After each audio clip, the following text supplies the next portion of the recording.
our short break. So the topic for the next, I think, 45 minutes of our life is about the MO. It's flagged as advanced MO things. Hopefully we'll cover kind of the larger spectrum of what you should be doing during this speech rather than just things that are advanced, because I don't even really know what that means.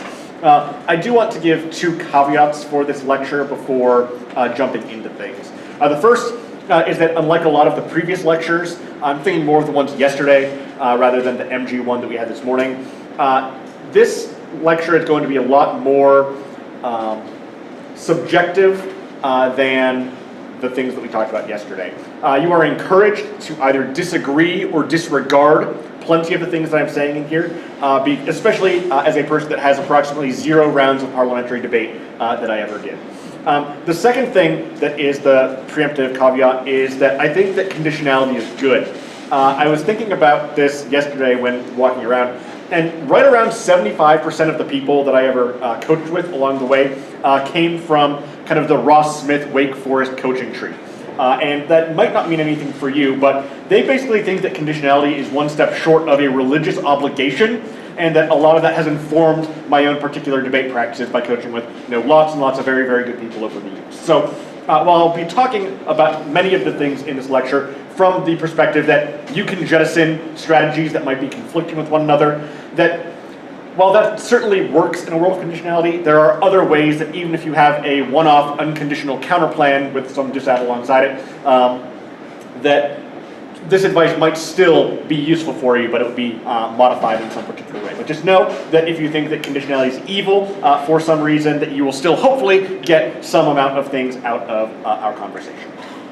So that's my preemptive kind of spoiler warning, whatever you want to call for our conversation. So when I was thinking about prepping for this lecture, I think that the purpose of the MO is twofold.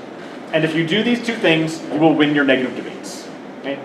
The first thing that you need to do is win an offensive argument that is bigger than the affirmative's offensive argument.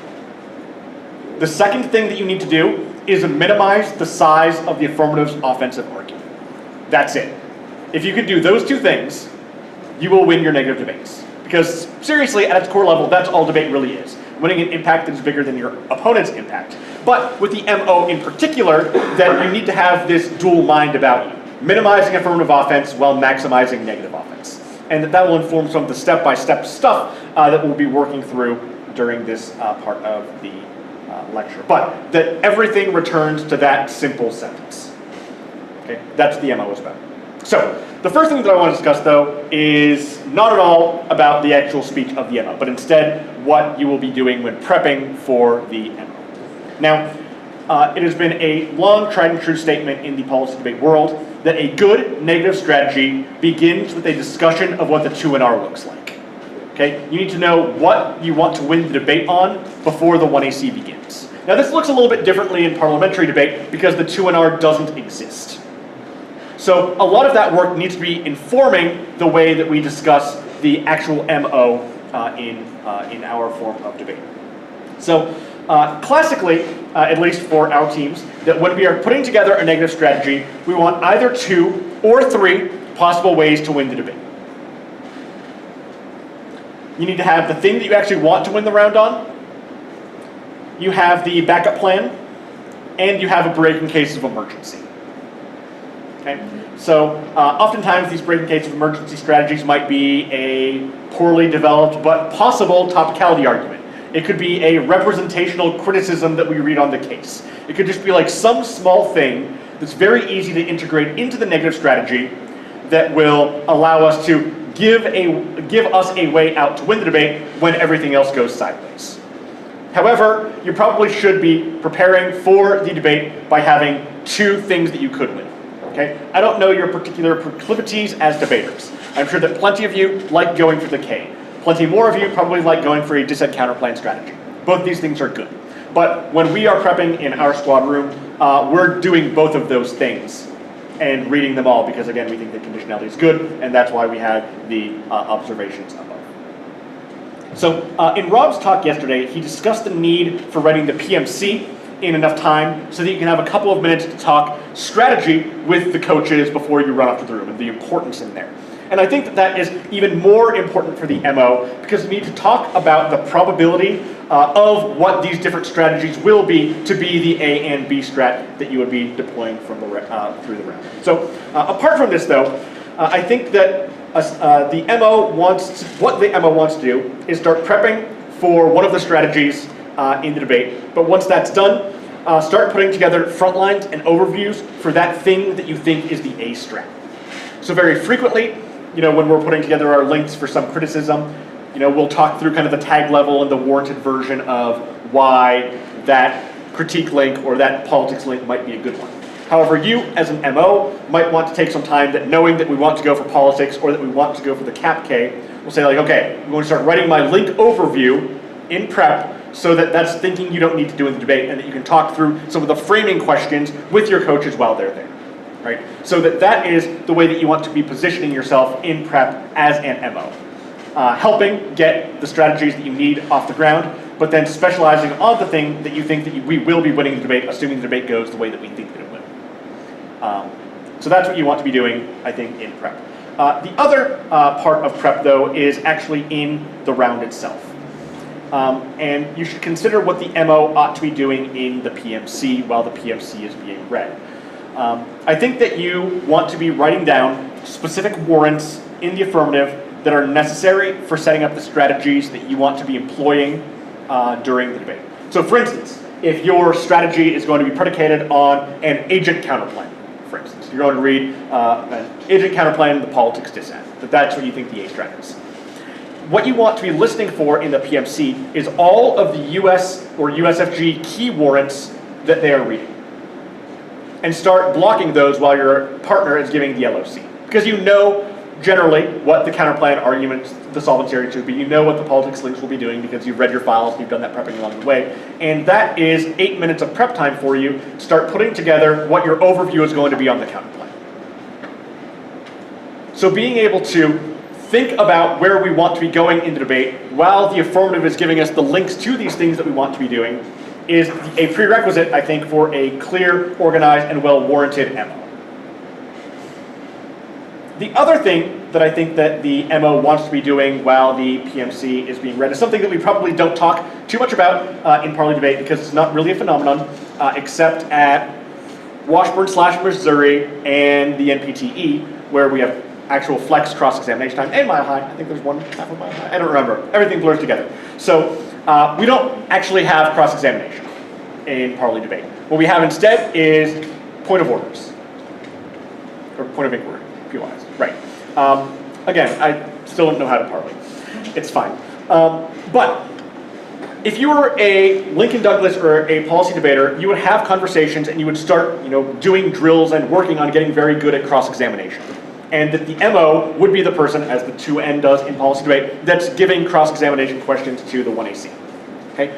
We want to be thinking about that because your partner, the LO, ought to be, maybe finessing some links, working around to make sure the strategy fits very nicely, and that you, as the MO, should be asking the questions to the PMC as the PMC is being delivered to set up our arguments. The thing that is not discussed and does not happen in parliamentary debate is that with sophistication. Okay? You need to build into your debate vocabulary the phrase a reverse pit of doom. It is a part of your obligation as an MO to bait your opponents into the reverse pit of doom. Doing so will allow you to set up your strategies with sophistication and minimize the propensity of the affirmative to be able to link turn your arguments.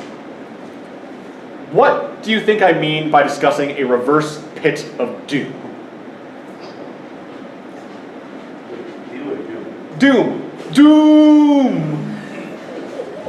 Yeah. It's a cross-examination strategy where you ask them a question, and then while attempting to avoid what's directly in front of them, they fall directly into the next. Yeah, precisely.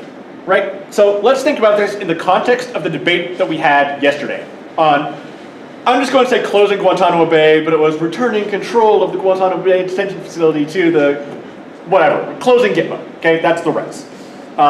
So, bad questions that are asked would be like, all right, so A strat's the terror dissad. That's what we were prepping the MGs for when I was prepping you folks. A strat's going to be the terror dissad. Question, Are you just going to let all the terrorists out onto the streets and they're going to kill a bunch of people to get the link to the terrorism DSAT? Okay? The answer from every affirmative ever is no. No, there's like due process, and they'll, be, if they're found, guilty after their habeas corpus rights have been restored, they'll be deterred or, sent to some other federal facility, or, we'll release the innocent ones. And on top of all of that, closing down Guantanamo Bay will stop all sorts of, terrorist recruitment tactics like ISIS that use Guantanamo Bay as a rallying cry for terrorist recruitment. So there's net less terrorism in a world of the plan. Well, shoot. I let them talk about their link turns to the DSAT for 15 seconds of their PMC. Bad cross-ex strategy. Conversely, however, if our esteemed director would have let me prep you on the criticism and I would have picked to go negative in prep yesterday, the answer to closing Guantanamo Bay is the Agamben criticism. It just is. So, imagine those same questions that I asked a moment ago. Won't you just let all the terrorists out onto the streets because Guantanamo Bay is closed now? We'll be like, well, no. They're going to go into trials. The guilty ones will be in a federal facility. The innocent ones will go free. Well, what you've just described to me is the fact that you're just reinscribing the way that biopolitics organizes and reinterpolates people into systems of power. And you did that because you thought we were reading the terrorism dissent. Whoops. Right? So you always want to be using the questions that you are able to ask to set up the arguments you want to be making by making them think that you are trying to go for the opposite argument. Yeah? Do they indict themselves when they're trying to explain their, better position? Yeah. So again, if you're reading Guantanamo Bay, as we did, we prepped answers to the terrorism dissent. We prepped answers to terrorism and politics. To dissent that we would probably hear reading them. So when they're asked bluntly in cross-ex, or in the question, don't you just let the terrorists go free? Our knee-jerk reaction is absolutely not. We have due process rights. So that is showing that we would solve our advantage or have a link turn to that. But in reality, we are setting up the argument we actually want to make by baiting them into thinking that we are going to be going for the predictable argument. Now this also cuts the opposite direction too. So, we at UT Tyler probably have a bit of a perception as being a little bit more critical than not. I think that that's probably my fault rather than Reisner's. He's teaching you about hedge later today, right? I'm teaching you about what not to do when going for the K in a few days. So it works the other way too. So you might ask a question, especially as a UT Tyler debater that has propensity for going for the K, that might ask the question about closing Guantanamo Bay. How's the way that I worded the question right now here? Yes. Doesn't closing Guantanamo Bay really do nothing because you're just allowing these detainees to be reabsorbed into the state apparatus and use fancy K words like that, right? The reaction in that moment is, well, no, Guantanamo Bay has important symbolic power, closing down the camps, spotlights human rights abuses of the US regime, that sort of answer, right? Because that's the expectation based on the way the question was being framed. Which is going to be really good when we go for the politics scenario where it's all predicated on Trump stoking fears about terrorism. Because you just told us that Guantanamo Bay was a really important spotlight for human rights abuses and the war on terror, right? So always bait your opponents into the sort of argument that you are not going for. And that happens because you, as the MG, understand where you want the debate to be going and are doing everything in your power to make the debate go that way. So both in the actual prep room and as the debate is going on, you as the MO need to be prepping and controlling the trajectory of the debate. Make some sense? That's point number one, prepping for the MG. Feeling groovy on that? So I expect all of you to have graceful and beautiful questions over the upcoming season. Reverse pit of doom. Second part of being a good MO is about controlling the debate. Years ago, when I was a college debater, I was told a bit of advice by my coach, which I never really internalized. The internal link to winning debates, especially on the negative, is to control the debate. This topic probably also matters a bit for the MG. I think that both Jason and Richard talked a bit about kind of controlling global uniqueness questions, which I have included in my notes, but as beyond that. but it's probably most important for the MO because this speech requires the negative to make all of the strategic choices about where the debate is actually going, right? As I noted in the overview, there is no 2-0. The MO must kick out of the things they are not going for and win the things that they are going for simultaneously. And that's a lot to do. So the MO then requires us to control the debate in particular ways. And we'll talk through some of these strategies. The lesson that I ingrain into all of our debaters, and it's encountered a reasonable degree of success over the past 2 seasons, is precisely this question of control. The simplest version of what I mean by that is that when you are making an argument, you need to make that argument on your terms with your words on your pages. Doing so unconsciously or perhaps unintentionally allows the judge to be more likely to see the debate through your eyes rather than your opponent's.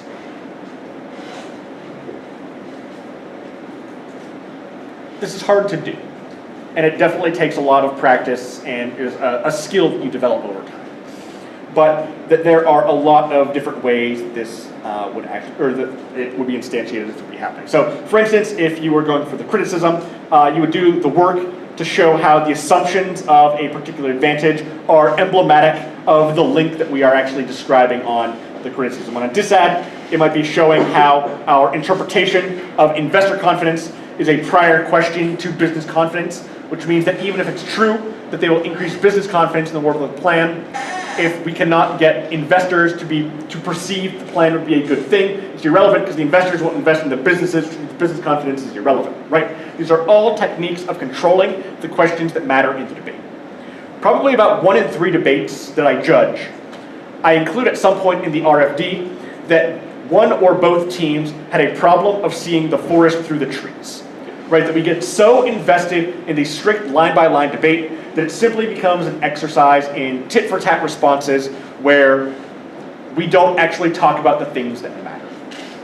When I'm talking about controlling the debate, what I am talking about is echoing Jason's comment, figuring out what these issues are that actually matter for the round and winning those arguments that do matter in or from your perspective so that the judge then frames the debate in his or her way. So some ways that we can do that is, I think, stolen thunder, but still okay, by controlling these global uniqueness questions that exist in the debate. So again, if it is true that global capitalism organized bodies in such a way that life is meaningless because the only value that exists in our lives is the value that capitalism has given to us, life or death doesn't matter because we only get to live capitalist lives. So you can win a 100% risk of your extinction scenario, which is irrelevant because death doesn't matter, because life has no meaning. Right? That is controlling the global uniqueness of the impact level of the debate. What are some other examples? Because again, I rant lots and then need to pause on things. So just kind of thinking about debates that you've had, debates that maybe we just had at the camp yesterday or from last season. What are some good techniques that you folks have employed to control the debate in kind of the vocabulary that I'm using here? What do you do to make sure that as a negative debater, you're controlling what matters in the debate? Wait each page out. Say more. So like at the bottom of each page have an overview on the impacts. Okay. And go into like, since you can't bring up new things in LOR, but you can have some comparison analysis, just go into detail on like where the time frame is, where the magnitude is, where the probability is. Sure. And compare each impact at the bottom of each page to the other impacts. So they actually decide compared to the tax and the advantages. And just do a brief analysis at the bottom of each page to like make it clear. Sure. Yeah, I like that. I'm going to, so for folks that may not have heard Kelly, her answer is talking about doing impact analysis at the bottom of sheets of paper so that we're doing good impact comparison between, say, the impact of politics and the impact of advantage one. I think I have 2 minds about her answer. The first, absolutely, that the MG needs to be doing impact calculus because otherwise I think that it might be legitimate for the LOR to be point of order if the impact analysis is new. You never want to be in a position where you're not allowed to weigh impacts because it's all entirely new. Again, That will be a subjective judge feel thing about what the judge's expectation or standards would look like for impact calculus being new or new-ish in the LOR, but you should at least have enough so that that appears legitimate for the LOR to be doing, because the LOR really should be, all about impact framing, which is what Matt Reisner will be telling us about in the near future. However, I do want to push back a little bit against Kelly's argument about just having impact underviews on sheets of paper, because I feel like that sometimes makes the debates unnecessarily messy. I'm not sure why we can't just have embedded impact calculus. So, hey, I'm extending the impact to the politics dissad, which is that a Trump presidency means Iran sanctions, and that destroys the talks about the Iranian nuclear program, global prolif, nuke war, right? As we're extending that impact, we can be doing the impact calculus on the flow, right? We don't need to say that now that I extended the impact, at some point in the near future, I'm going to tell you why that impact matters relative to other things. So if I could plea for one thing for all of you, it would be less unnecessary overviews and underviews, okay? Just have the debate on the line by line, and I will be a happier person. Because then the judge can see exactly how that impact works in the context of the debate, rather than something that's external to them. Let your partner in the LOR do that global framing stuff, because that's what I think the LOR should be. Although, again, only having been in Parley for 2 years, I still don't really know what the LOR is for. So I'll be taking detailed notes during Reisner's lecture as well. What else do we do? That's one example that we got from Kelly. Controlling the debate. What else have you done in the past you thought worked really well? Yeah. First and second. Listening to what your opponent actually says, Okay. and maybe reframing what their exact words were in order to fit into your arguments better as to what they said works for you or actually works against them. Sure. Yeah, certainly. So that you, as the MO, need to be framing the terms of the debate. And that really works at both the content and the stylistic perception, right? So we debate for not a living, but it's an important part of our lives. We probably think that words and rhetoric matters, right? Question: after the passage of the legislation, what was the popular perception of Obamacare? Right? Yeah, significantly worse than the Affordable Care Act, right? And there was this great, I think it was Jimmy Kimmel skit on his night show where he would ask people what they thought about Obamacare, and they're just like, oh man, this is the worst legislation in the world, death panels, killing my doctor, all of these things. But then they were just like, hey, we're thinking about passing a new healthcare legislation. It's called the Affordable Care Act. Let me read some parts of it for you. And people are just like, yeah, why didn't we pass this the first time around? Right? Take that lesson in your own debating. Framing matters. And don't externalize that framework is just this thing that exists and it determines what should and should not be debated in and around. I think that we should get the framing out of framework. The framework determines what matters in the debate and how it matters in the debate. And a lot of that comes from the rhetorical framing that we bring into our arguments and how those things then relate to our opponents. There was another answer that I said would be number 2, but I didn't. That's basically what I was getting at. Okay. Okay, yeah. So, both from a content and a stylistic perspective, we want to be controlling the debate in those ways. Again, controlling the debate is the internal link to winning naming game. And this is what I have a problem with, is giving too much credence to, Okay, a little louder. giving too much credence to the other team's arguments. So spending too much time explaining what they said, Okay. and what your argument is. I definitely like that, okay? I'm not going, actually the number 5 thing in my list is the opposite of that, because I think that we should be giving more credence to our opponent's arguments in particular ways, but you are abso-freaking-lutely correct about the other thing that you say, which is that so frequently in the MO, okay, on the counterplan, their first permutation is they say perm, do the plan, and all non-competitive portions of the counterplan, and they say that this will be able to solve because this part of, okay. They say perm, answer, right? They say popularity link term. They say BizCon key, right? You don't need to repeat the warrants that your opponent is giving you to flag the argument. Doing so is reminding the judge of your opponent's warrants. Don't. You are doing their job for them. Control the debate.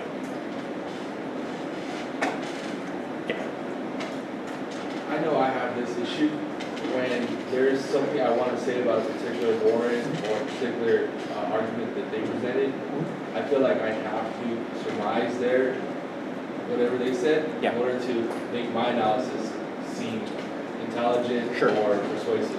I'll say a couple of things about that. The first thing I'll say is, by and large, the judges that you have are smart people with good flows.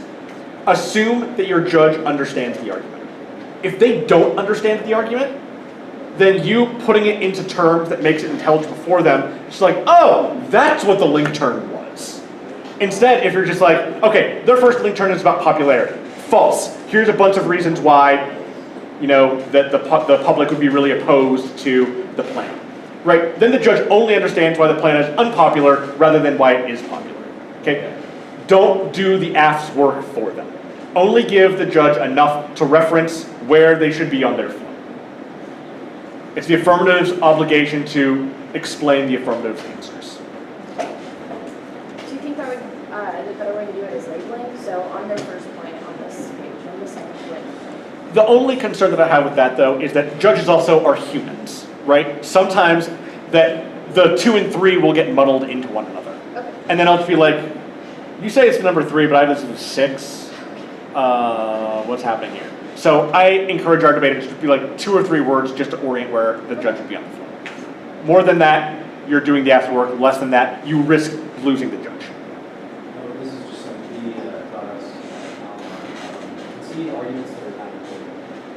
Yeah, absolutely. That's the forest and trees comment that I made previously, where so frequently there's ink on the flow, I need to have ink on the flow next to it, rather than just being like, yeah, they say this, irrelevant. Life and death mean nothing in a world of capitalism. Right? Because we can only live capitalist lives in a world of capitalism.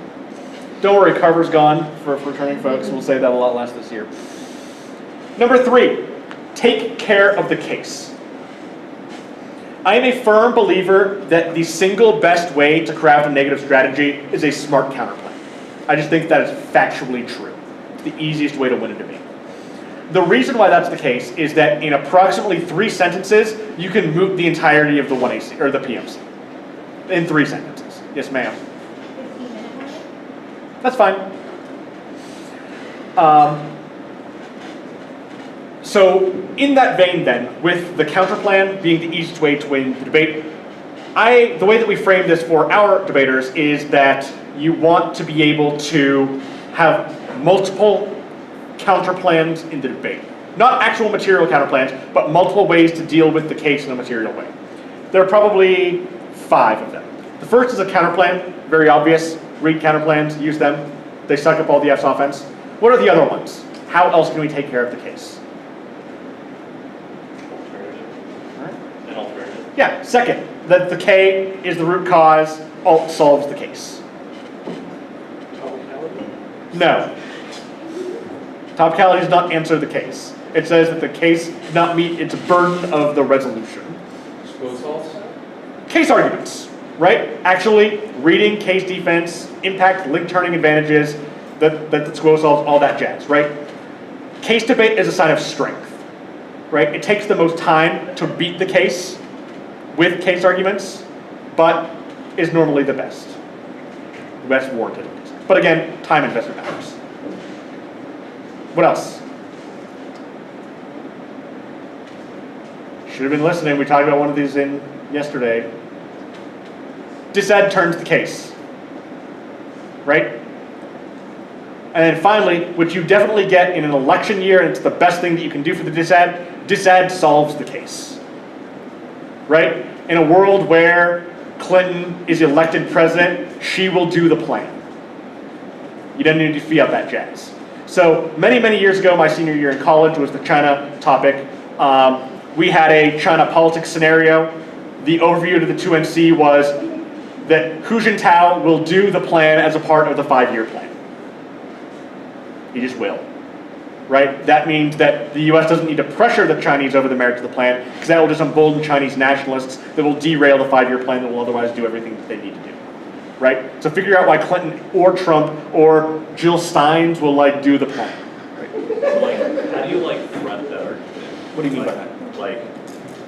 It's almost like they're reading a floating ticket on a dissent. Womp womp, right? Okay? It's a disad. Asking like. It's a disad, right? But with like implied policy. It's not implied, it's explicit. Right, in a world where Clinton happens, she'll do your plan. Right, so during the, yeah, it's a SQO solves argument. Right, that in a world where the uniqueness is not reversed, plan happens. Yeah, you should probably, answer inherency, right? You should have inherent advantages. Okay.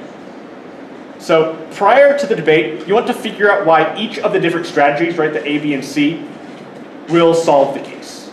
You need to figure out a way to deal with that. So number 3, take care of the case. Number 4 is about strategic collapsing. Now, recall that introductory moment that I had about what the MO ought to be doing. It should win an offensive argument that is bigger than the affirmative offensive argument, and 2, minimize the size of the affirmative offensive argument. Winning the case does number 2 there, right? It minimizes the size of the AF's offense. However, we need to get rid of their offense. So, as Reiser was talking in the MG part of the end of the MG lecture, was that you can strategically, as the MG, pick the offense that the AF goes for, or the neg goes for, right? By straight turning one disad and giving or reading defense on the other. Right? That is strategic for the negative to be doing also though, because that mitigates vectors of affirmative offense. Right? You do not simply want to go for the argument that you like the best. You want to go for the argument that minimizes affirmative offense. So if they read 14 link turns on the A strat and 3 on the B strat, cut and run, okay? Learn from the Iraq War. Right? Okay, just because there's an argument that you're very invested in, that you have some awesome politics scenario that you're really, really invested in, don't do it, right? That your goal here is to strategically collapse to minimize the things the affirmative is able to do in the PMR. Getting rid of that offense wherever possible. That might mean you go for the arguments you like or know less. But that means you are more likely to win the debate because you have minimized vectors of affirmative offense. I did have a little moment here about theoretical things and collapsing to get rid of that stuff. I'm not going to talk about that for time purposes because we're probably at about the 8-minute warning now. Okay. And I think that number 5 is way more important than talking about dealing with theoretical concerns in the MO. Defend the ways that you cheat. That's going to be the short answer there, okay?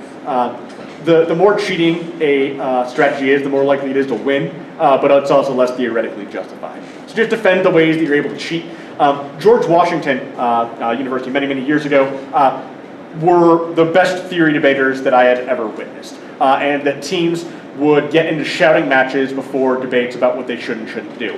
Where Brad Hall and Jamie Carroll, who were also very good slimy theory debaters at Wake Forest, got into shouting matches before these debates about whether or not they should even read a counter plan because they were afraid of the theoretical justifications that would be made against it. Right? So get good at theory generally, but it also allows you to defend all of your cheating way more efficiently. Okay? But last thing.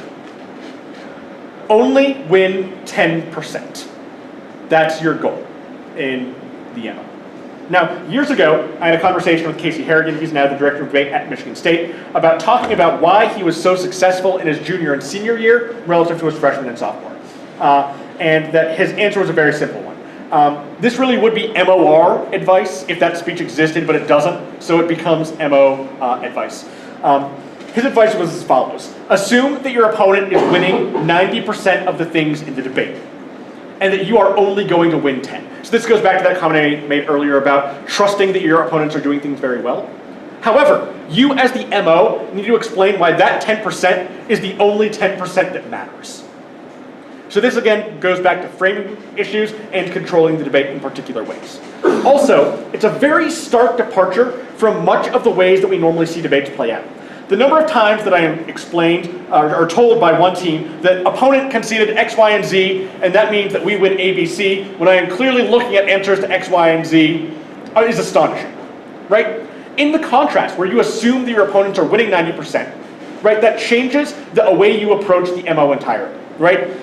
My opponent had some pretty freaking good answers to this link turn scenario because of warrant here. Be that as it may, they have sidestepped the warrant on this other part of the debate, which is the actual controlling issue that determines the direction of the link or the direction of uniqueness. right? So that then, and this also I think goes back to Kelly's argument about impact analysis and comparison, is very important because then judges are understanding from your perspective why they should be voting for you. It's not simply, oh, well, they had more answers than they had, but instead that you are writing the judge's ballot by doing the comparisons for them, that is assuming that your opponents are good, decent people that said smart things.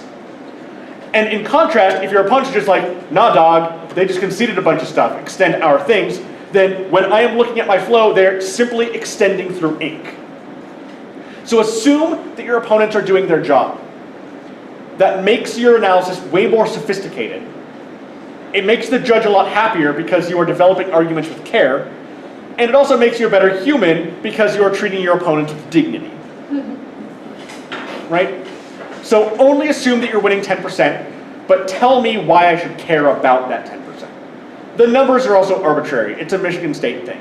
If you were ever judged by Will Repko at somewhere along the way, he will tell you that you won 27.4% of solvency for reasons. Right? He just makes the numbers up because he's a computer. Right? So you can win 15% and it'll be okay. Focus on the qualitative rather than the quantitative things that I am saying. But as it is, I think that if you are going to be doing that, then you will be able to perform the number one top thing that I said at the beginning. Win an offensive argument bigger than the affirmative's offensive argument and minimize the size of the affirmative's offensive argument. That's it. That's what the MO is about. And I think that those 5 things are the way that you can go about pursuing that and hopefully winning a lot more negative debates. So I have no clue what time I am at here, but we have 3 minutes for question. We have a full cross-ex period And for you question. have 2 things to give away as one question. That looks nice. Can we do that later so I can think of questions? Throw that out there. Questions though. Another tab. Fair. Alternately, this part of our day can just be over. So in the past I've done this, and I don't know if I'll do it again in the future, but in terms of an impact scenario, as you get to the final extinction scenario, you have like all these other possible scenarios that take place, like traditional wars or something Sure. that leads to nuclear war. If you can't get the nuclear war scenario, like is it, like I said, I've done this in the past, I don't know if it's a good thing. Sure. But like going for that traditional war scenario is really bad, right? Why? I mean, Really again- good but bad for the half because I get a war. sure, potentially. And again, I think this echoes back to Rob Lane yesterday, right? 2 impacts, death and dehuman, right? So even if you're not getting some, extinction level event, if your body count is higher than their body count, and the role of the ballot is to save the most lives, that's fine. You're right, nuclear war doesn't cause extinction. However, World War III would kill millions, and that would be really bad. That's fine. Cool. But again, just tell me why that thing you're going for is the 10% that matters. Okay. What should the MO do if the MZ is a moving target? What do you mean by that? If the MZ changes what the plan is from what the PMC says? Read theory. They cheated. Cheating's bad. That leads to our brain. Yeah. There was also another thing on the list that would just generally be about the MO is still a constructive, right? We can make new arguments. That's probably an example there. I kind of wanted to build off that one thing. Yeah. That I've seen a lot of people do is like if the LSE just drops like a whole bunch of case. Like the LSE doesn't answer a lot of things on case. One of the things in the MO, you should be flowing the MO or you should be flowing the MG, like all their specific case arguments, all the specific things, and be able to match a lot of those like time allocation issues. I'll give an example of this. So the app has like 2 arguments of national. I can't remember what the resolution was. It was like the state is inevitable, and then the second is the only way to hold the state accountable is working with the state or something like that. Doesn't get answered in the LSC, the MO extends that, and then also PMR, like all the 100% of what the PMR is, but like the MO just also doesn't address the numbers what like all our criticism was. It's like, you can't, like it's still constructive speech, you can make answers, yes, the PMR will have answers at the end, but at the same point, you have to get rid of those things that like inevitability playing Yeah. or like only those statements. Yeah, you'll want to weigh that for yourself. Which is worse for you? Golden PMR answers or never answering it in the first place? That's a subjective answer. You can make up your own choices. just let the rhetorical gravitas assume there's a good answer. One more thing, just while we're on this, while we're on the subject of PMR answers, it is very difficult to generate new offense off of defensive arguments. So, like, based on what Nick said, like, if you are in a situation where you need to read a bunch of extra case arguments in the MO, it's a safer strategy to just read defense in those situations, but to then just read like a kind of a spread of defense, like the link level, the impact level, and things like that. Especially then with new defensive answers in the MO, using those to then do the impact calculus that we've talked about a number of times, which is like, multilateralism means that great power wars never happen because trading relationships check back all sorts of interstate violence. That means that the environment scenario is the most likely to cause extinction because, the mangrove trees aren't concerned about whether or not we have good trading partnerships with the Chinese. Right? Use defense to then make the offensive arguments you are winning bigger than the affirmative offense. Win a bigger impact. All good. Great. Great, you have 15 minutes, you meet library. 15 minutes, and then we have the LSU lecture. So, we're like. Yay! Yeah, sorry, I did my bad.